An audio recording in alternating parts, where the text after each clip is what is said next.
Olá, sejam bem-vindas, sejam bem-vindos a mais um programa. Já quero pedir aí para você compartilhar o link do programa nas suas redes sociais, compartilhar no WhatsApp com seus contatos, para que mais pessoas tenham acesso ao nosso programa, que aliás está muito bom, como sempre, né? E o que é bom, a gente tem que compartilhar, não é mesmo? Eu sou a Mariluze e esse é o Conexão Feminina.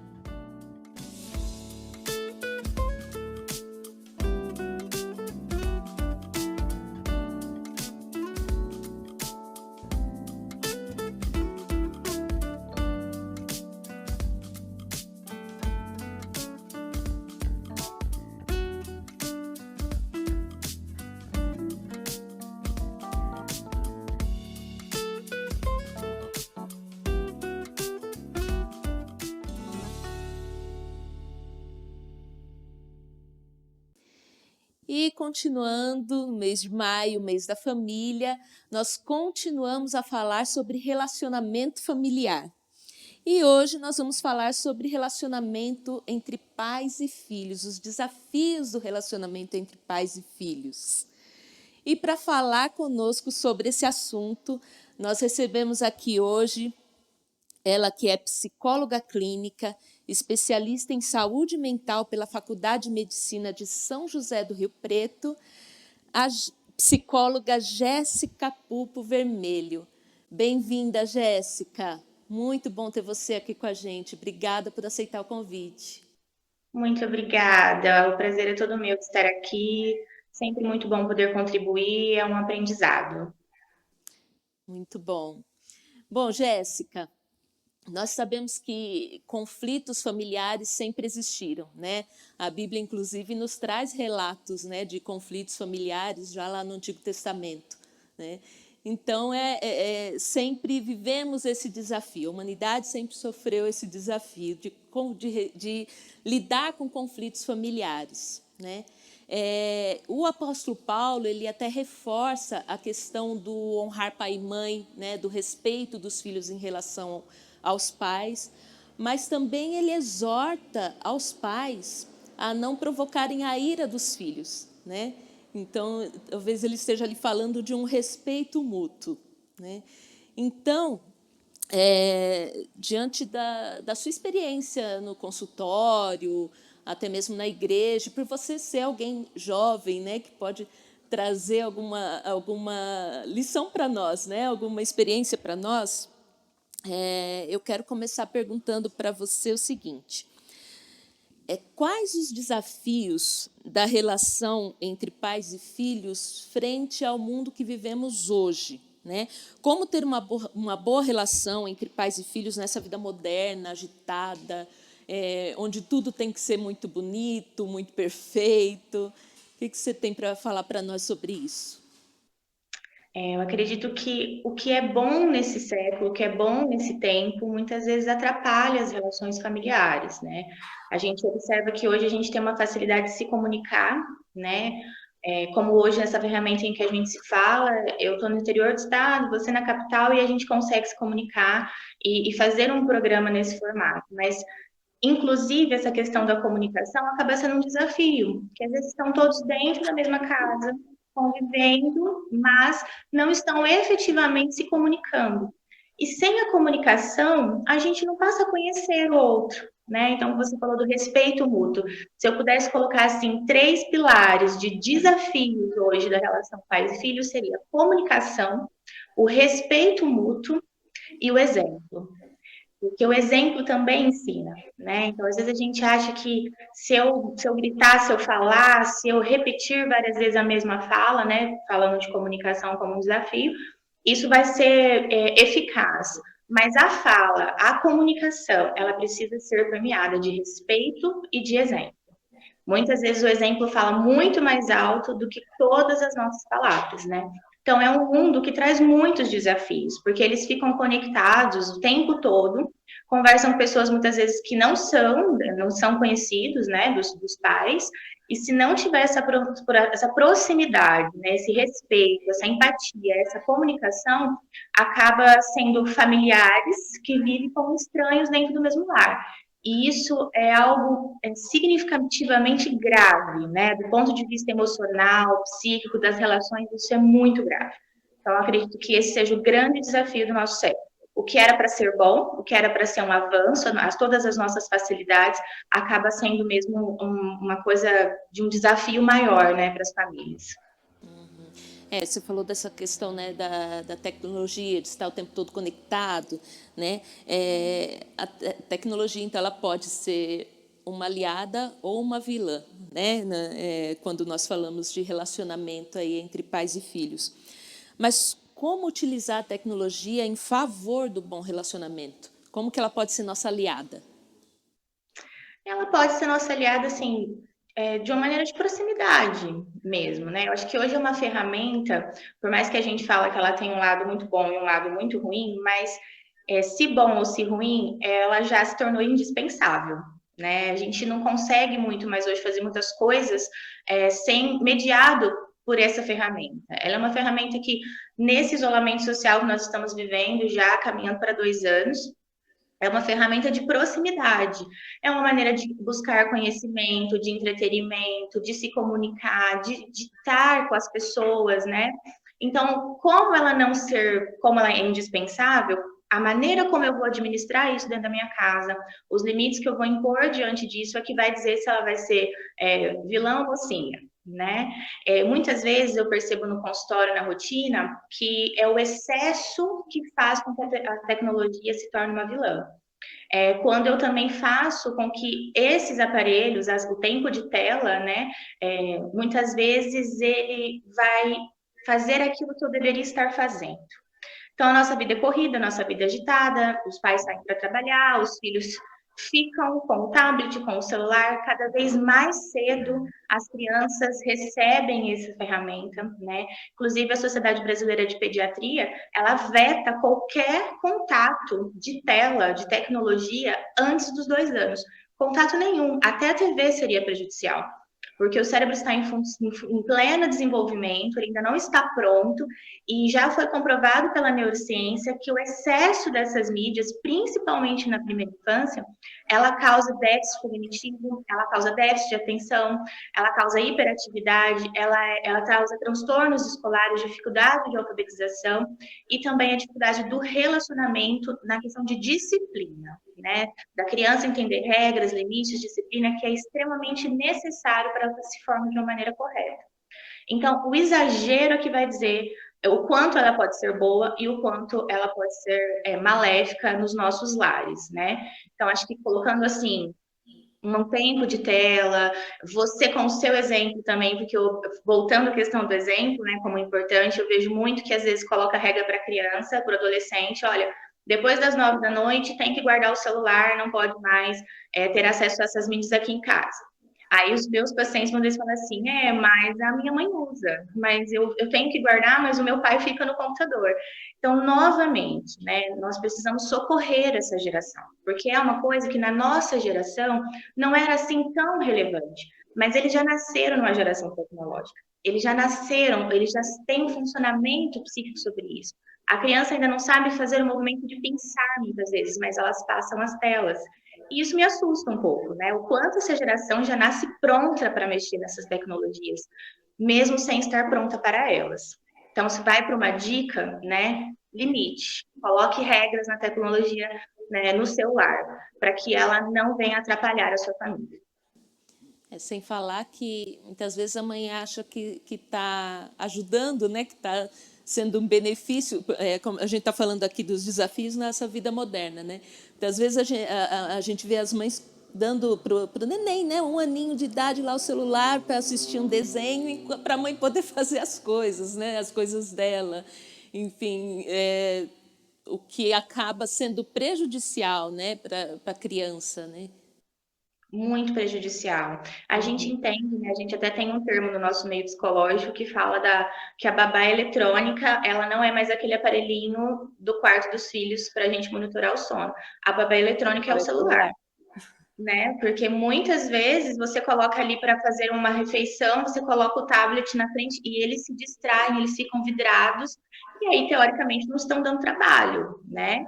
Mas isso não está estimulando em nada as crianças, em absolutamente nada. É muito recorrente agora nesse modelo de aula online a gente perceber que eles não conseguem ficar, porque eles dividem a tela entre a aula da escola e o jogo e a rede social, né? E eles têm uma facilidade, eu percebo que os pais têm até dificuldade de um manejo dessas ferramentas, e muitas vezes, em sala, em sessão, os pacientes me ensinam. Eles falam assim: não, tia, tem como bloquear aqui, tem como entrar aqui, tem um programa que faz isso, tem uma ferramenta no Instagram que faz isso. E eu, com 30 anos, desconheço. E eles, com 7 anos, sabem muito mais disso do que nós. Então, é um desafio, inclusive, de conhecimento dos pais, né? De se inteirar de todas as ferramentas da tecnologia, porque eles sabem isso assim, né? No estalar de dedos, e para a gente ainda é uma Aprendem dificuldade. rápido. Verdade. Jéssica, as séries, filmes, algumas programações de TV, muitas vezes viram pontos de discussão em alguns lares, né? Como lidar com isso? Né? Pode ser bom ou ruim também, né? Enfim, como lidar com essa situação? O diálogo é sempre bom, né? Eu acho que através de um bom diálogo, mesmo que for de pontos de vista diferentes, sempre tem a contribuir, desde que seja feito com muito respeito, né? Então, acredito que tenha a contribuir se feito nesse formato. E é muito interessante, né, que muitas vezes eles têm um universo, os filhos, muito, muito distante dos pais. Então, se interessam por séries, por conteúdos, têm opinião políticas e sociais um pouco diferente dos pais. E eu vejo que falta um pouquinho, às vezes, assim, dessa comunicação afetiva, né? Um pouco mais assertiva, empática, acolhedora, de, mesmo sendo de mundos diferentes, de universos culturais, muitas vezes diferentes, mesmo sendo da mesma família, mesmo sendo filhos e pais, tem esse lapso, né, essa lacuna da questão do tempo e da cultura, de um ser de um momento, outro ser do outro, na questão histórica e cultural, o diálogo na questão de proximidade. Então, a gente aprender a ouvir, né? Por que você acredita? A minha opinião sobre esse assunto é diferente do meu pai. Pai, dê abertura para eles te explicarem o porquê que ele acredita diferente, por que ele está pensando naquele conteúdo de maneira diferente, por que aquela série que você acha que não tem nada a ver, que é esquisito, por que aquilo chamou a atenção do seu filho? Porque eu percebo que a nossa geração, né, a minha geração, a geração anterior, a minha, foram gerações muito criadas na questão do autoritarismo. É assim porque é assim. Essa geração atual, eles vivem num mundo permissivo, o que também não é bom. Então, se a gente vai para uma geração que eles são permeados no mundo secular, de que tudo pode, se eu chego de uma maneira impositiva apenas, eu acabo por perder esse adolescente, perder esse filho. Ele passa a não querer mais dialogar comigo, e isso é desastroso numa família. Agora, nessas festividades do Dia das Mães, eu li um texto de uma psicóloga conhecida, e ela disse assim: que tipo de mãe e de pai você quer ser? Você quer ser a mãe e o pai que os seus filhos dizem, eu não vejo a hora de contar isso para minha mãe? Ou você quer ser a mãe e o pai que o seu filho diga, eu jamais posso dizer isso para minha mãe? Porque, na verdade, a nossa missão, inclusive diante de Deus, acredito, que seja orientar no caminho que se deve andar. E para orientar no caminho que se deve andar, eu preciso ser próximo. Eu preciso acolher, eu preciso ter essa capacidade de escuta, eu preciso me aproximar do mundo que não é meu, muitas vezes. Não só Daquele universo, impor, né? não só impor, me aproximar do universo que é do outro, aprender essa escuta acolhedora e entender a questão do respeito mútuo, de ter a troca mesmo. Você tem coisas a ensinar e o seu filho também tem coisas a te ensinar. Então, a parceria, né, essa coisa da gentileza e da firmeza é o que a gente encontra como uma coisa de equilíbrio na educação e na relação de pais e filhos. Você não precisa ser autoritário para você ter respeito. E você não precisa ser permissivo com seu filho para então você ser amado. Ele precisa que você seja gentil, acolhedor, mas que você também seja firme. Afinal de contas, ele não sabe o que fazer nesse mundo e é sua missão orientar. Exatamente. Jéssica, muitas vezes nós vemos uma confusão de papéis nas famílias, né? Que envolve os filhos, filhos ocupando o papel de pais ou vice-versa, né? Filhos reclamando que os pais não são seus amigos, como acontece na família do vizinho, né? Isso pode prejudicar o bom relacionamento? Pode, e muito, né? Eu acredito, através também de uma teoria que a gente trabalha muito na orientação de pais, né, que é algo que eu utilizo, um material que eu utilizo muito no consultório, que é a disciplina positiva. Nessa teoria, escrita por uma americana, ela vai defender também a questão de que cada um precisa, no núcleo familiar, numa comunidade familiar, cada um precisa exercer o seu papel. Pai precisa ser pai, com todas as suas características e funções esperadas para esse papel, e também os filhos precisam ser filhos, estar na posição de cuidado, estar na posição de respeitar, de entender também a função dele naquele núcleo. Quando isso se inverte, causa prejuízo para ambos os lados. Né? A gente pode ver muitas vezes um adolescente e um jovem assumindo responsabilidades no qual ainda não seriam deles, tendo uma dificuldade muitas vezes de orientação, tendo algumas carências que deveriam ser supridas nesse núcleo familiar, porque tudo começa na família. A sociedade ela é composta por várias famílias. Então, a família é um lugar de muita importância, de muita relevância, até na questão social mesmo, na visão que nós temos enquanto sociedade. Então, às vezes a gente olha e vê tanta coisa acontecendo no mundo, tanta coisa difícil, muitas vezes espantosa na nossa sociedade, mas se a gente olhar, isso vem lá do núcleo familiar, começou lá atrás, lá na base, né? Então é importante que cada um esteja no seu papel, que cada um esteja na sua posição para que as coisas funcionem de uma maneira eficaz. Hoje tem uma fala, eu escuto muito isso, né, no consultório, assim, de eu quero ser amigo do meu filho. Ótimo. Acredito que seja uma posição muito importante. Mas primeiro você é pai e depois você pode ser um pai amigo. Se você sair da sua posição de pai e para ser amigo, você já falhou na missão. Porque amigo, ele vai ter em qualquer outro lugar, qualquer outro ambiente social que ele for conviver. Pai e mãe, ele tem você. Nós somos as referências. E se a gente abre mão disso, alguém vai fazer. E vai fazer num lugar que não é dele, né? Vou te dar um exemplo, por exemplo. Vamos pensar assim: seria legal eu imaginar um amigo, o melhor amigo do meu filho, educando ele, disciplinando ele, dizendo onde ele pode ir, onde ele não pode, que hora que ele tem que voltar, que hora que ele não tem que voltar? A gente acharia isso com bons olhos? Provavelmente não, né? Então é exatamente isso. Pai é pai. Pai pode ser um pai acolhedor, empático, estabelecer um vínculo de amigo? Pode, mas ele não é amigo do filho. Ele não pode sair da sua posição para ser outra coisa. Isso também causa um grande estrago, uma grande confusão, porque aí muitas vezes esse adolescente, esse jovem, esse filho, essa criança, ela vai olhar e falar assim: mas por que eu não posso falar assim? Mas por que eu não posso fazer isso? Você não disse que você era meu amigo? E aí as coisas, né, vão se estragar, né? Cada um no seu papel, cada um cumprindo a sua função. Acredito que as coisas corram de maneira mais benéfica para todos os lados. Até porque amigo não coloca limites, né? Então, quer dizer, os pais, eles podem acolher, podem ouvir com amor, né? Mas também coloca limites, né? Eu até ia falar, aproveitar essa questão aqui para falar sobre isso, sobre essa questão de limites e liberdades, né? Porque os filhos cobram muito liberdade, cobram muito intimidade, né? Que eles tenham a intimidade deles. E os pais assim são contra os limites que os pais colocam, né?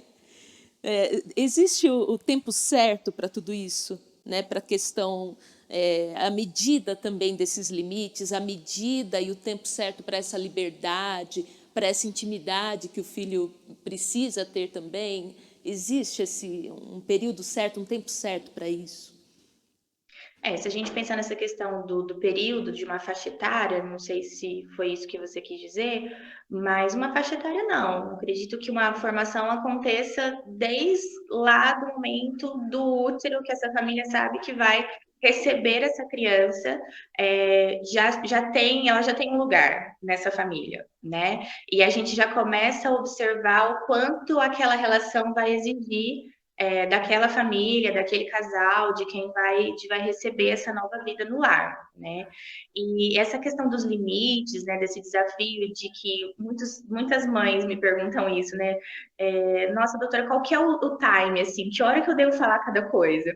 Eu sempre falo para elas, confie em você.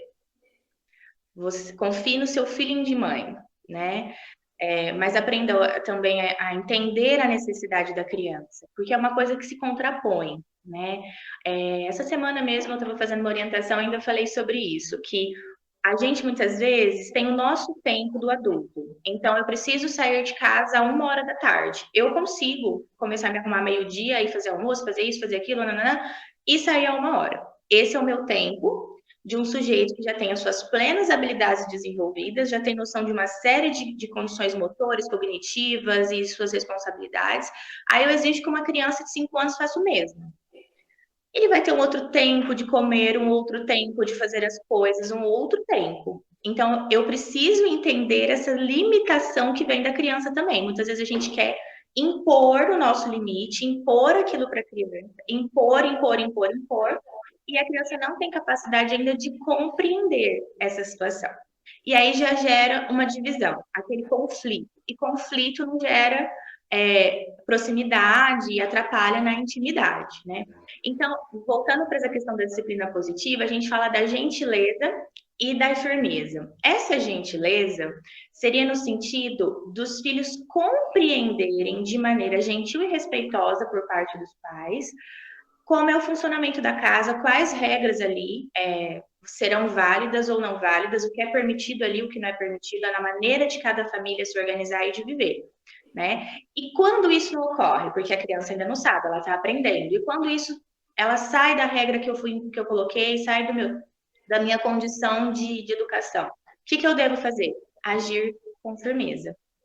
Essa firmeza, ela precisa ser um limite no sistema autoritário? É porque é? Não. Essa firmeza também pode ser permeada de empatia. Ela pode ser permeada de acolhimento. A criança vai aprender também se você falar com ela de uma maneira gentil, né? Vou dar um exemplo, né? Uma criança está brincando com um brinquedo e ela quebra o brinquedo. Aí você conserta, monta de novo e fala: desse jeito que você está brincando com o brinquedo, não é a maneira adequada. Se você continuar assim, ele vai quebrar e não vai mais arrumar. Essa seria uma fala respeitosa e de ensino e com limite. Como seria uma fala que se contrapõe a isso na questão de limite e de empatia? Você não percebeu que todas as vezes que você faz isso, o brinquedo quebra? Tem algum problema com você? Você não está escutando o que eu falo? Por acaso você é surdo? Para que eu preciso ofender? Para colocar um limite? Eu preciso erguer o meu tom de voz, eu preciso me valer da minha posição de poder frente àquela criança para que ela me escute. Se eu posso falar de outra forma. Aí você que está me ouvindo pode falar assim: mas olha, se eu falar aqui em casa, as crianças entendem, não. Se eu falar desse jeito, ninguém vai me ouvir. Ok. E se não ouvir, falando daquela primeiro exemplo, da maneira respeitosa que eu disse? Aí é a maneira de você falar. Se você não tem maturidade para brincar com o brinquedo da maneira que é para ser brincado, então porque você ainda não está pronto para ter esse brinquedo. Então o brinquedo vai ser recolhido para que você pense na sua maneira de lidar com as coisas. E aí você age com a firmeza. Você retira o brinquedo. Teve limite, teve respeito, teve causa e consequência, e você deu a oportunidade da criança refletir sobre a ação dela. Acho que esse é o time e esse é o viés da questão dos limites e dos ensinamentos. né? A liberdade, o comportamento passivo, que é o que muitas vezes eles olham na casa do vizinho e acham que pode ser na casa da gente também, seria assim, mas é assim mesmo, criança é desse jeito, quebra brinquedo toda hora. Ele precisa quebrar os brinquedos para aprender. Não, ele não precisa quebrar todos os brinquedos da casa para aprender. Ele precisa brincar com aquilo na função do objeto. E é sua função também ensinar e repetir, muitas vezes, porque a criança também aprende por repetição, é sua função ter paciência para repetir até que ele aprenda. Muito bom. Bom, Jéssica, nós notamos que muitos pais, né, e filhos, eles normalmente desejam estabelecer bons relacionamentos, né? Mas em alguns momentos acabam falhando nisso, né? Que mensagem você deixa para esses pais e filhos que pretendem, né, ter um bom relacionamento, mas falham? Eu vou usar uma frase de um autor que eu gosto muito, e ele escreve sobre essa questão de família. Ele tem um livro sobre isso, que é o Mário Sérgio Cortella, e ele diz nos seus livros sobre família assim: se você tem filhos, então a sua prioridade na vida já foi eleita. Então, primeiro uma fala para os pais: se você tem filhos, se você desejou essa família e Deus te deu, essa é a sua prioridade. Nada pode vir antes do que essa sua prioridade, né? Família é o nosso bem maior. Família é o início de tudo. Deus sonhou isso para conosco. Então a gente vê muitas vezes muitos pais negligenciando a sua função parental, negligenciando a sua função familiar, trocando o filho por trabalho, por tempo de tecnologia, por outros afazeres, para o lazer, né, numa série de outras coisas que levam até um ativismo e deixando muitas vezes a família em segundo plano. E muitas vezes pode não haver tempo de você reparar esse erro. Quando você talvez acordar para isso, para você se lembrar do quanto a sua família é e deveria sempre ser a sua maior prioridade, seja tarde para reparar algumas coisas, né? Então, não deixe passar. Eu sei que é difícil e nesse momento tem sido cada vez mais difícil educar.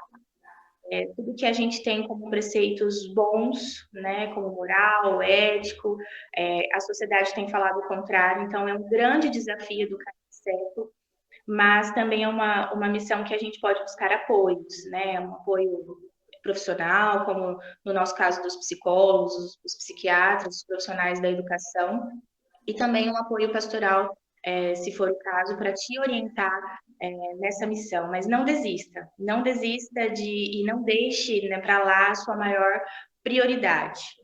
E na questão dos filhos, que eu falo sempre para minha turminha do consultório, eu atendo muitos adolescentes, muitos jovens, e eu falo sempre para eles, né? Quando você for pai e mãe, a gente vai entender. Cada fase que a gente vai vivendo, quanto mais a gente amadurece, mais a gente compreende as coisas, né? E a gente passa a pensar, por que meu pai me disse não naquele momento?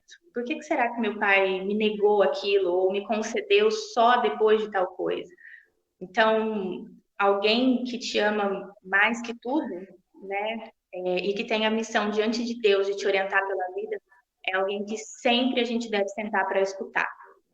E não deixe também de falar para o seu pai, para a sua mãe, aquilo que incomoda. É uma coisa que eu estimulo muito, a questão do diálogo, de novo, eu digo, da comunicação, dessa escuta acolhedora, né? De um ouvir o outro, de entender a necessidade do outro, porque quando eu comunico ao outro aquilo que eu estou sentindo, eu dou a ele a possibilidade dele me entender e, caso seja necessário, também dele reparar o erro ou aquilo que está sendo feito que está me magoando.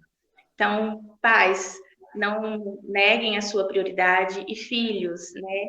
Ame seus pais, honre seus pais. Isso só tem a trazer benefícios para a sua vida. Muito bom, Jéssica, o papo está muito bom, né? Mas a gente vai ter que encerrar, né? Está chegando ao fim do nosso programa. Mas antes de encerrar, eu queria propor para você um jogo rápido. Sabe, aquelas perguntas rápidas com respostas rápidas, tá bom? Para que o povo, assim, o pessoal que está assistindo a gente possa conhecer um pouco melhor de você, tá? Então vamos lá. Um filme, Jéssica. Um filme, vou falar um filme atual que, inclusive, nessa relação pais e filhos é uma coisa que é bem interessante. O Milagre da Cela 7. Muito bom. E uma série? Uma série, poxa, difícil, eu não sou muito de série. Acho Não. que eu não saberia. Meu marido já tentou me fazer assistir várias séries, assim, mas eu não sou muito de série. Eu acho que eu sou muito rápido, eu gosto de começar e acabar. Então, meus amigos, as pessoas que convivem comigo sempre falam, a Jéssica não sabe assistir série. Eu quero assistir toda a temporada, todas as temporadas numa pancada só. Não saberia dizer uma série preferida. Tudo bem. Uma música? Uma música. Olha, eu tenho uma música, um louvor, que é o Espírito Santo, da Fernanda Brum, que marca um momento muitíssimo importante da minha vida de verdadeira conversão, né? Porque a gente fala que filho de crente não é crente. E eu venho de uma família que nasceu na igreja e que sempre foram adventistas da promessa, mas essa música marca um momento assim que eu passei a ouvir e a entender Deus, assim, na minha adolescência, eu tinha 15 anos, de uma maneira de intimidade, sabe? Como foi importante para mim ter Deus como meu amigo durante toda a minha adolescência, toda a minha juventude e até hoje, assim, meus momentos de oração, começa a tocar esse louvor na playlist do carro, eu choro, não consigo ouvi-lo sem chorar. Muito bom isso, né? Um lugar inesquecível para você? Gramado, no Rio Grande do Sul. Muito bom.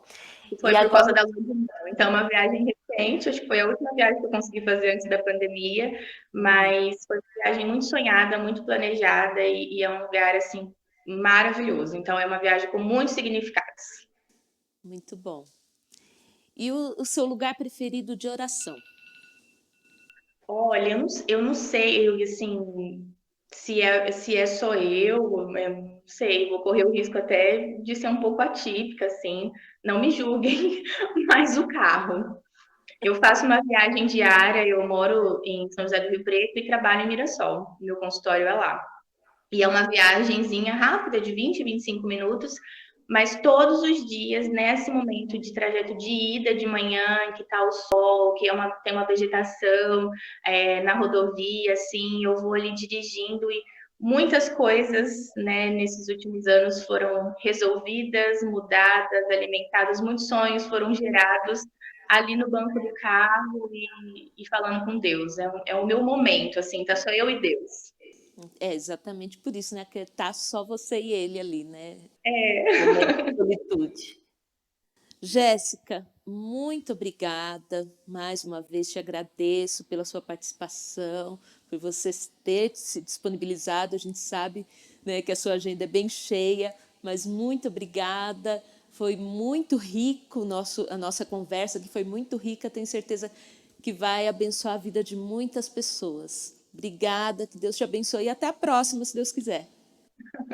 Muito obrigada, viu? Parabéns pela iniciativa do programa. Tive a oportunidade de acompanhar alguns. É sempre muito esclarecedor, assim, alimenta mesmo a nossa alma, o nosso espírito, e é muito importante, nesse momento, a igreja ocupar esse papel também de instrução, né? Assim, fora do formato do culto, de estar nas nossas vidas mais presente. Parabéns pela iniciativa do programa e muito obrigada pela oportunidade. Um grande beijo. Obrigada a você. Deus te abençoe. Beijo. Beijo. Em Efésios 4:32, a palavra de Deus nos diz assim: sejam bondosos e compassivos uns para com os outros, perdoando-se mutuamente, assim como Deus os perdoou em Cristo. Como nós já falamos aqui, famílias são imperfeitas, pois são compostas de pessoas imperfeitas. Então é natural que hajam conflitos familiares, principalmente entre pais e filhos, que são de gerações diferentes, são idades diferentes, pensamentos diferentes. É natural que haja conflitos. Mas a Bíblia nos diz que os filhos são bênçãos de Deus, são heranças do Senhor nas nossas vidas. E nós também, pais, somos bênçãos na vida dos nossos filhos. Então, uma convivência baseada nos princípios bíblicos do respeito, do cuidado, do amor, do perdão, é possível que esse relacionamento seja um relacionamento saudável e feliz. É possível que a sua família seja uma família feliz. Que Deus abençoe a sua família. E chegamos ao final de mais um Conexão Feminina. Quero agradecer mais uma vez a sua participação, a sua audiência, agradecer por você estar sempre aí conosco e quero mais uma vez pedir a você que acesse lá, curta, compartilhe, siga as nossas redes sociais, no Facebook, no Instagram e esperamos vocês no próximo programa. Que Deus abençoe você e a sua família.